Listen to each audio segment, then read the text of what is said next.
Hello, YouTube. Um, Want to say thank you again to all of our subscribers that were there for the live stream, that have watched it since then, uh, that couldn't make it uh, for Spider-Man PS4. We appreciate it. We're in the middle of trying to finish it up so we can do our review at the end of the week.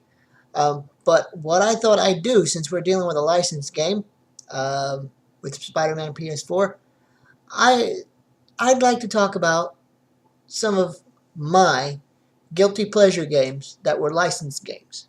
Okay, so we're going to do top 5 licensed games that are my guilty pleasures. Okay, so we'll start with number 5.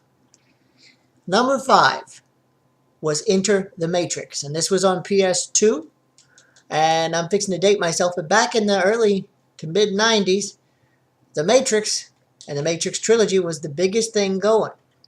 So the gameplay and the game was the only way that we could be in that universe. And I can remember my brothers and I, when we bought the game, we were so excited because we got to do the wall flips and the slow motion, dodge bullets things, and get to experience a story. Now, I admit that game did not sit well with critics and some fans even, because it was just, the level design was pretty bad. But you have to understand, it was PS2 era too, so for the time, it was awesome. You could dodge bullets and do all the stuff that they could do in the Matrix and everything. So there's that. Uh, if I remember right, I think the Game Informer at the time, I think, gave it I want to say a 7.5. Which wasn't too bad for that time frame, I guess. The next one actually follows the same vein because they did a sequel. The Path of Neo, Enter the Matrix Path of Neo, I think that's the exact title. But this one you actually got to play through the original movie trilogy as Neo. So you got a little bit of snippet of, you got to do like the bank fight. If you remember the movie where he walks into the bank and he goes through the metal detector, and the metal detector goes off and the guard's like, what in the world? And he does all the cool little, they have the shootout with the elevator and everything. You get to do that as Neo. You get to do a few other things that they didn't discuss in the movies. And there's a pretty epic boss fight at the end of it, where you do the Agent Smith fight where he's taken over the world. And then you are met by the digital representation of the Wachowski brothers. And they reimagine that boss fight for you, and it turns into a really, really big mess. Now, I know, again, it wasn't received very well. But for me, that was really, really fun.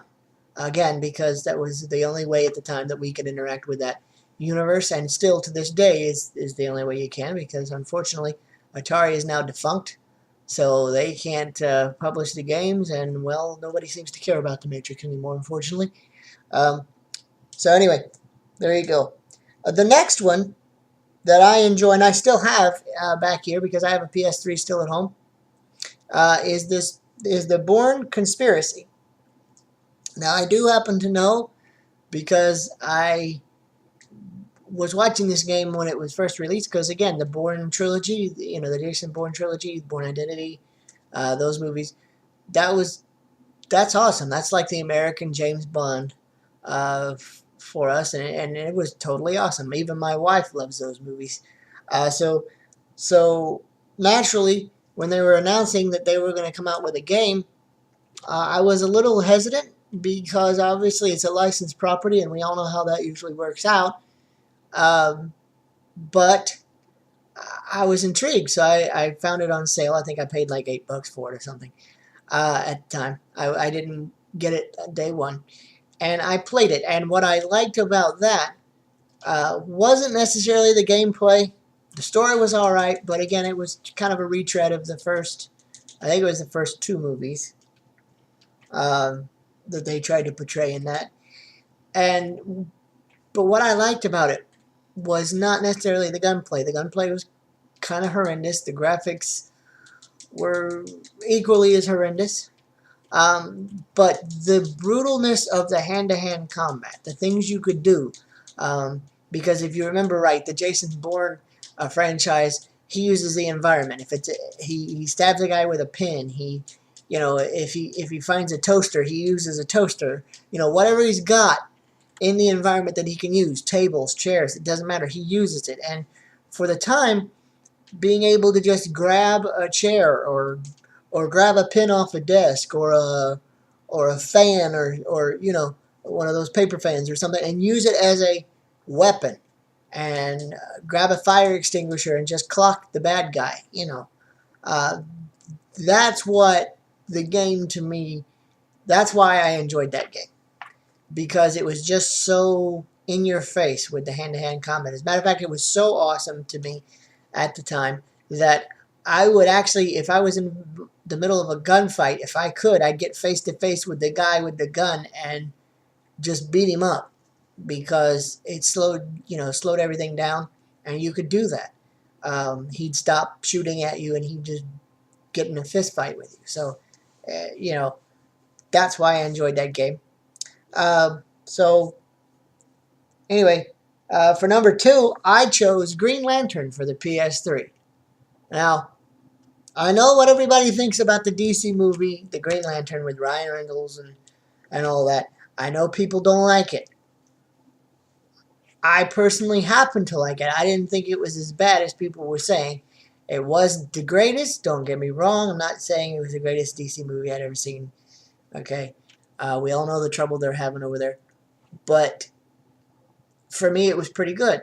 But the reason I bought the game was because Ryan, back here, he wasn't able to play very many games with me at the time. He kind of still has to be careful what he plays, because he's just, he's not quite old enough yet.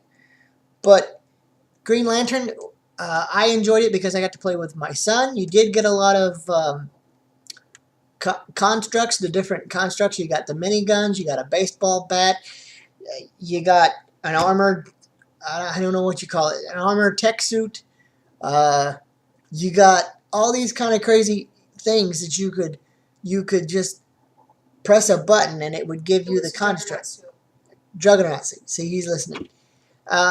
It was just totally awesome. And not only that, but you could play it with another player. The second player, I think, became Sinestro, and you guys could go through the level and everything. But the neatest thing about it was, when you were done with the game, if you hadn't got all the constructs, you could go right back in, start from where you left off, or start from the very beginning of the game, and keep all your constructs, keep all your upgrades, and just walk through the game and continue to level up your player and get different constructs. And when you finally got it all, if you wanted to, you could go back and do it all over again. And to this day, we still have a save on our PS3, and every once in a while, we say, why not? And we have all of our constructs, and it's a cakewalk. I know it's a new game plus, and some gamers will say, but that's too easy. But that was the fun part of it, was you were the powerful Green Lantern and you got to kick everybody's butt. Okay, so that was my number 2 pick. My number 1 pick, and this one I just happened to look up on Metacritic a minute ago, is 24 the game. And everybody that remembers the Kiefer Sutherland show, show 24, where you're a what do they call it, a CTU agent, and you try to stop terrorists within a 24-hour time period.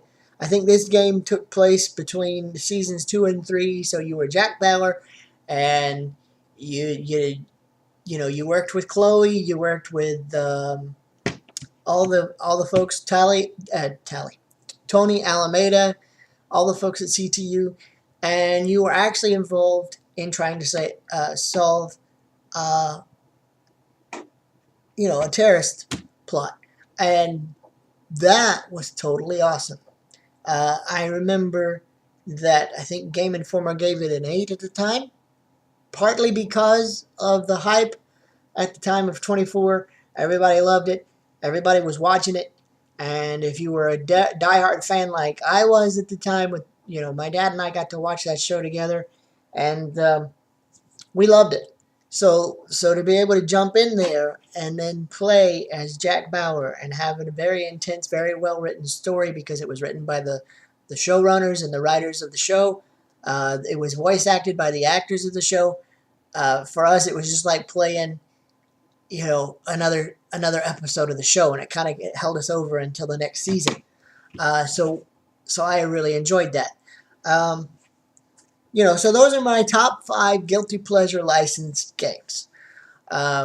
If you guys have any that you've played that you absolutely love, but maybe they weren't received well, maybe people hated them, but you secretly sit there and you secretly play them in your spare time, let us know about it. Leave us a comment about yours. If you like what we're doing, drop a like on this video if you liked it. And stay tuned, because since we are playing a licensed game, we're going to give you a licensed game review here shortly. Obviously, Spider-Man PS4. And we'll see how it turns out. But I can tell you, just based on the weekend, so far, unless something changes, it's pretty good. So we'll let you know something hopefully by the end of the week. I hope you enjoyed, and y'all have a good week.